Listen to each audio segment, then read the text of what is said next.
Live on here. Hello. Hey, is it working? Yeah.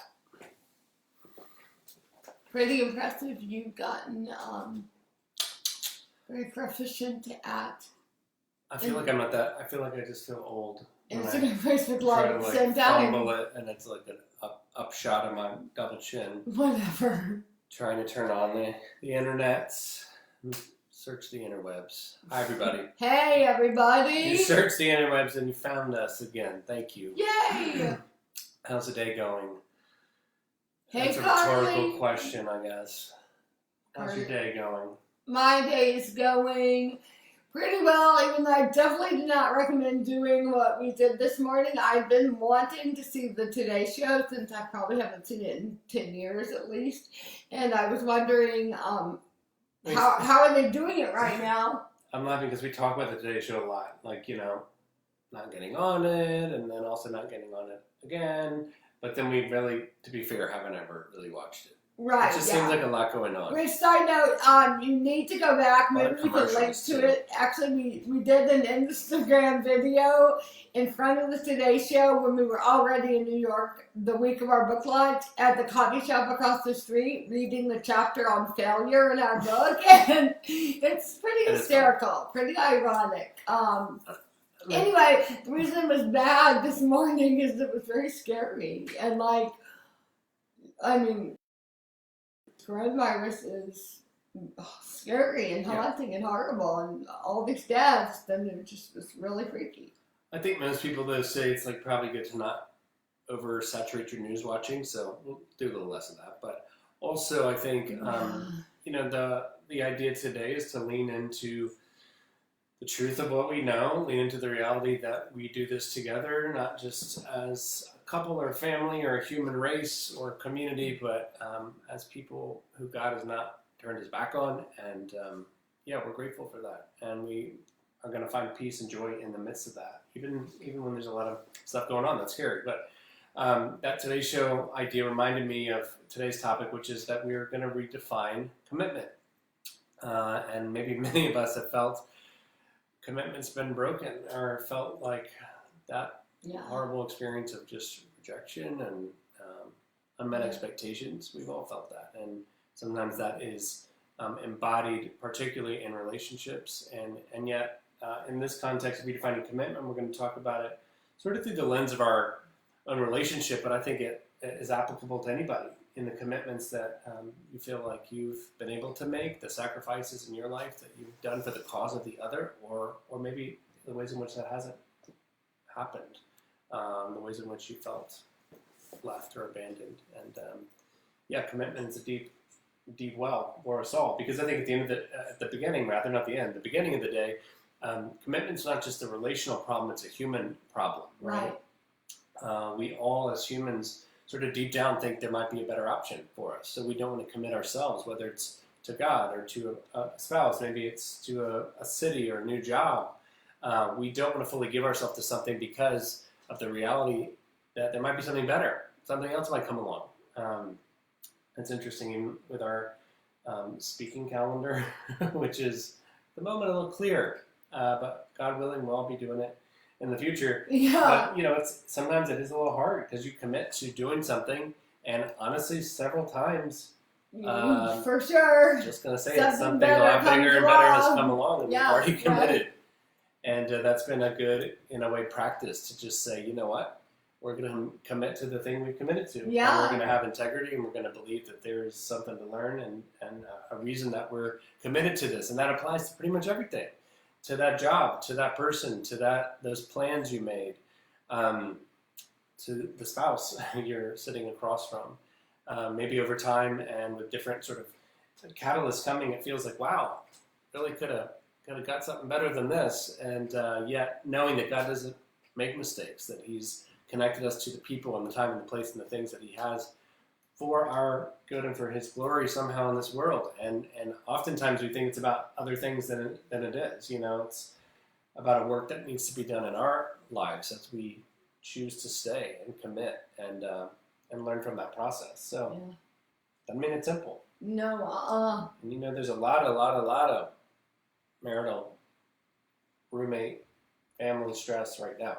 Oh my gosh, no kidding. I imagine everything is heightened in your home because you're all in your home all the time. Yeah. Somebody put up a hilarious thing about how much they're running their dishwasher and all the things. Everybody's in your face. I think so much too of or maybe not. And there's weird, complicated emotions if you're alone as well. Goodness. Sure. No, it's both and. We're all on the spectrum, I think. And I think, some of that reality of what we're facing day to day is at the heart of commitment.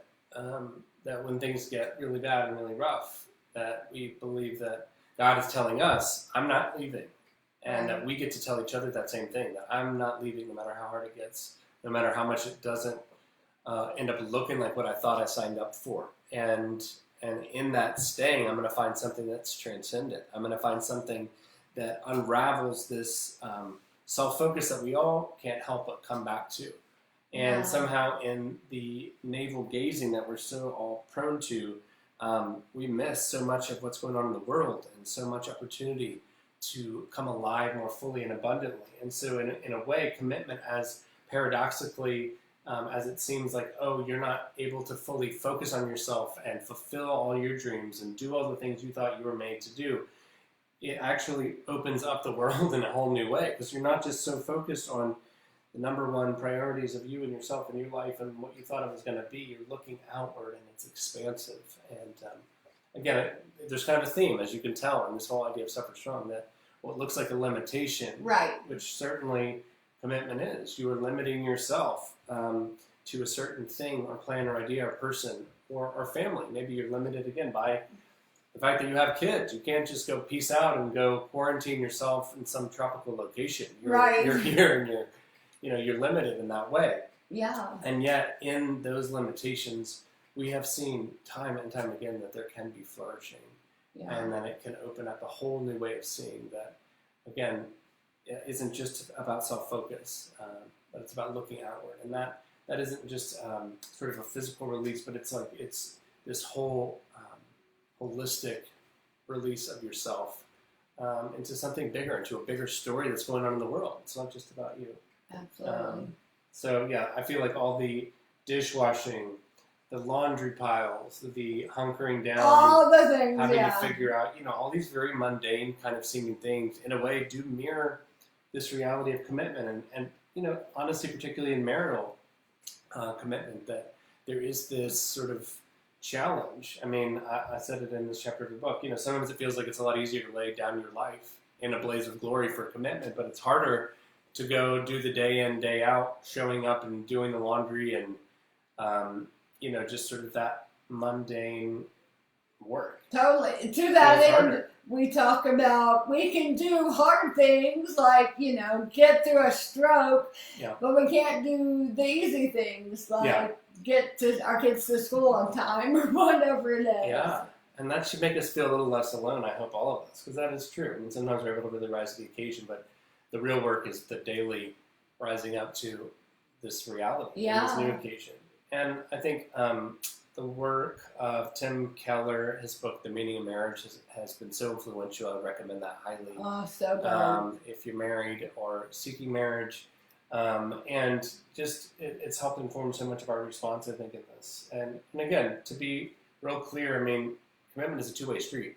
Somehow I get asked about commitment a lot, like, you didn't have the stroke and this didn't necessarily happen to you and you stayed or whatever, but commitment is always a two-way street. And so I think, I've changed incredibly since all this happened, since our life changed. And so Catherine has had to choose to commit to me, to commit to learning to love a new person. I love that sort of idea. So often we have this sort of concrete, fixed sense of, I promise that when I committed to this thing or this person, this job or place or marriage, that it was going to be this way always. Right. And the first question is, who told you that? Yeah. Who told you it was always going to be like that? Yeah.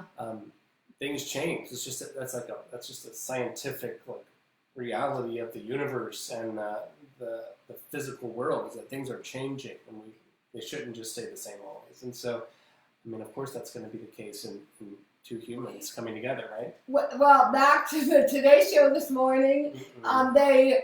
They had a feature that was really moving. Please check it out online, probably, I imagine, about survivors from Iwo Jima who were being celebrated for their 75th anniversary of that day.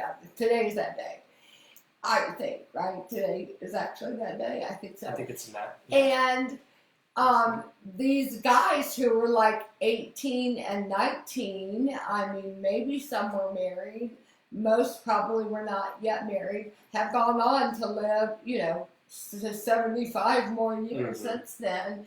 And, I'm instantly just thinking like, so they came home.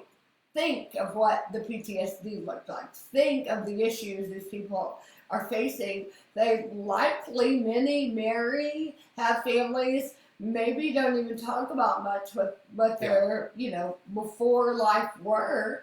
And that's probably, I don't know, somehow what I've observed in life is sometimes really, really hard things kind of bind a marriage together. Sure. Like, I imagine their marriages have not been perfect by any means, but there's a sense of like perspective. Like he's watched his buddies die, so maybe he can live through this marriage too. Or maybe there's just something very beautiful about hard tragedy equaling like a marital okayness or something. And I mean, I think, I don't want to romanticize the Greatest Generation, but we talked about this recently, just like people in that era who, again, are, in their 80s, 90s now, it seems like every single one of them could have written a story with their life story that would be powerful, that people would want to read and engage. And I hate to say, it just feels like because of some of the lack of struggle, more current generations,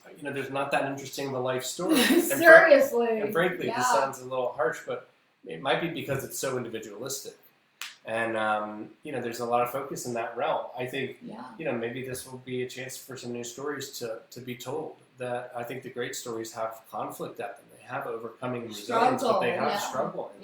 And I think, again, I'm sure there's plenty of messed up marriages and relationships and all of that in that era, but there was a different framework for staying and for commitment and for continuing to persevere, even when it wasn't like what you thought you had signed up for. And I think we could learn from that kind of story and that kind of generation now, as we've kind of been fed this myth that if it's not what you think is your best life or your opportunity to fulfill everything that you thought you would have as an individual, then you have the right to cut yourself out of it and move on. Even if that's a person you've committed to stay with for your whole life, if they've changed or things have changed or it's not right, you have every reason to get out. And I just think, what a tragedy to think, even in my own life, if I had said, this is too hard, this is too much, I can't keep going down this road. What would I have missed out on in my life? And not to mention another baby, just seeing Catherine come back into the second chance life, to see on the other side of the hardship, if I had let that suffering be the end of my story of commitment, how much I would have missed out on. In a way, it's selfish. Like, I've gained so much, and yet we've done it together. And I think so often I just mourn the loss of what could have been. And again, major caveat, I say this all the time, abuse, neglect, all these things. I'm not giving sort of a carte blanche to say if your marriage is dead and full of disease and destruction and horrible things that are not okay, that you should stay in it and be a good, Christian soldier. I'm not saying that. You need to get some help. You need to get some therapy, some people who can speak into that. I'm just saying what the typical response, it seems like, is if I'm unhappy, this isn't meeting my needs, I'm not getting what I thought I was going to get, or this circumstance has changed. I'm just talking about that. And I think studies have shown, I need to find that study, but that couples who are unhappy, I'm not talking about being abused, I'm talking about unhappy in the season of their life. Again, this isn't the happiest season of life, let's be honest. For many people. But what if we just gave up on life right now? To say that, folks who are unhappy in the season, if they continue to persevere, that they they often end up happy. I mean, a lot of the time, Yeah. it's this ebbing and flowing of emotion, and we got to be really careful to ride that emotional roller coaster. Okay, I'm unhappy in the season. Yeah, life is unhappy sometimes. It will be happy. It will be good again. This is not the end. Keep going. See what you can find in the season of unhappiness. See what you can do differently and how you respond to the world, what you can learn from it, what you can offer to your spouse, how you can love them and know them better and be a cheerleader for them. Yeah. We say often, you do marry your spouse's problems. Like, I married the AVM I didn't know Catherine had. She married all my junk. We marry the problems, and that can be pretty frustrating to me. Yeah. And yet we marry the potential too. The potential of the person that you see, this glorious thing that God has created, that maybe is not quite there yet, and you get to be a part of that unveiling. And I think the thing to note, though, is that you are not the catalyst for the change. That's Right. the big thing. You're not the change agent. We often think, okay, I see who you could be. You're definitely not there. Right. We need to get you there Yeah. to make everybody's life better. And I'm going to be the one to change you. And I'm going to nag it. I'm going to force it. I'm going to tell you in passive-aggressive ways and aggressive ways that this is who you should be, and you're not there yet. And no, God is the one that changes people and creates them into something new. But we get to bear witness to that, and we get to call it out and encourage it and cheer it on. And in so doing, hopefully receive that same experience from our spouse. And that's the work. And it's hard. It's a really hard work to differentiate between being the cheerleader and the change agent. Yeah. But to know there is hope in that potential of who the person we've committed ourselves to, who they're becoming, and then who we're becoming. Absolutely. And we say that a lot, that we are called to be the cheerleader and the student, but not the change agent. Mhm. And it's really beautiful when you think of, like, I get to really spend my life being a student of learning about this person and cheering them on, but it's not the pressure of I have to fix them.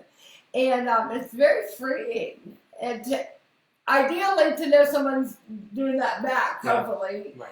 and spending their life that way. And that's the deep encouragement.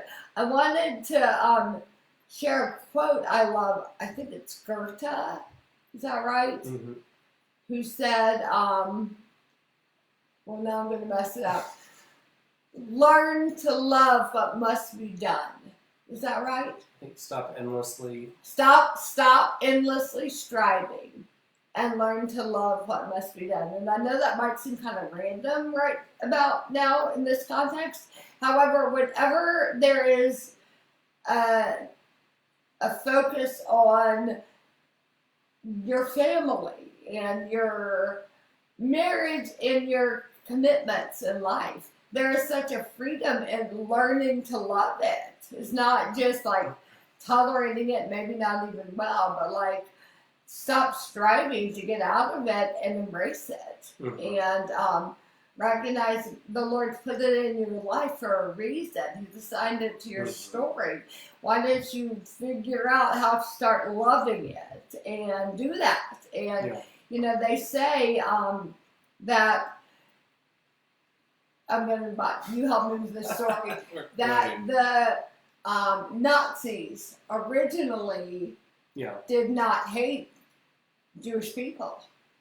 That they grew to hate Jewish people because of the treatment. Acting in hate. Right. Inspired hate. So acting in hate inspired more and more hate. And the opposite is true. That how acting in love, even when we don't necessarily feel it, does something to us. It activates our love for each other. Yeah. And that is very important too in the marriage context, but in any and every context. I'll tell you what, there's people in my life who I have to think about, like I'm choosing to love them. And in choosing to love them, the love's going to flow for that complicated family member or whatnot. Yeah, I think, again, it speaks to the fact that we want to get to the emotional payoff, and that sometimes we are not willing to do the work, the action that is required to then get us to that emotion. I mean, and sometimes you got to keep showing up in love, even if you're not feeling it, and that's okay. And I think Yeah. fake it till you make it is a real thing, and it's an okay thing. Yeah. And I think there is such a mind, body, emotion connect that we have to realize, like, if we're acting hateful or passive aggressively or annoyed or rude, even if we're doing maybe kind of like doing some the right thing, if we're acting out of that place, we are going to continue to feel that more deeply, and the people that we love are going to receive that. And yet, if we can continue to choose, especially in this season where we're all in closer quarters, our fuses are short, to love each other in ways that we know are helpful, and to do those things even if we're not feeling it, and know that hardness of our heart will kind of dissipate in that action. And also in that praying for that. That is what we pray for. Yeah, we pray for you if you're watching, and we pray for us to keep a soft heart in all of this, to keep some thick skin, but a soft heart. And that's always the key in all of our stories and all of our relationships. And just one quick final thought. I will put up a link to it because I don't know it by heart, but I love the Oswald Chambers thought that ultimately, way beyond a marriage, the last aching abyss of the human heart is for Jesus, and only Jesus can fill that hole in your heart. And that's important for us to always keep our focus on. Ultimately is this world, this physical world, is not the end of the story. Yeah, and no person can fulfill the thing that we most need and long for and are lacking, which is our connection to God through Jesus. So let's keep on cheering each other on in that quest and that journey to find our soul's desire, and in the process we get to encourage and commit to ourselves to be a part of other people's stories too, in ways that change both our hearts and theirs. And during this time, if you're married or have a family, maybe use it to become a better student of your spouse or your kids, that's so true. to find out what they need and who they are and what they're fearful of and they're joyful because of it, and just really lean into that time. We're under microscopes right now, and so it is an opportunity, I think, that we get to learn to love each other better, and learning to love our communities better and the people that God has put right around us. Again, whether it's our family or marriage or the online community, or it's the people in our neighborhood, like, we're all connected to each other on purpose. The specific people, the hard people, the amazing people that fill us up, but we're all in need of each other and God right now, especially. So let's open our eyes and keep going as we've all got this opportunity to find God in the midst and find each other in the midst, and keep committing, instead of just looking within, looking outward at each other and what we have to offer. Absolutely. Not easy work, but it's we good love work. you guys. We will see you See you tomorrow. tomorrow. We're getting tired. Can you tell? We're all God bless frazzled you. mentally. Oh, for sure. Well, we're going to keep showing up. You For guys sure. too. We're going crazy, but we're going to keep showing up. God bless y'all.